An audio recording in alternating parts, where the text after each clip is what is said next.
So, ayan guys, we will continue. So, pinakita ko diba yung aking tour or yung gate namin. Ito yung aking another klase ng grapes. Yellow na grapes to guys. Doon sa kabila, red at saka violet. Doon sa kabila. Tapos dito yellow at saka red violet din siya. Pero hindi pa siya tumutubo. May ugat lang siya. So, ayan. Tapos pakita ko pala sa inyo guys. Dito ko pa napakita. Dito na sa kabila. Meron ako ditong apple na tinanim.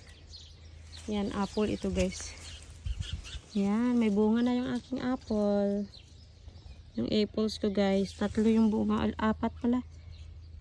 Laki na diba? Laki na ng apple ko. Yan, mga bulaklak yan. Yung dati may-ari kanila yan na tanim. Tapos tumutubo lang sa once a year. So, ayan.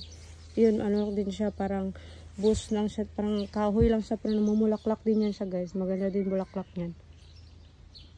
Okay guys, thank you for watching. Bye!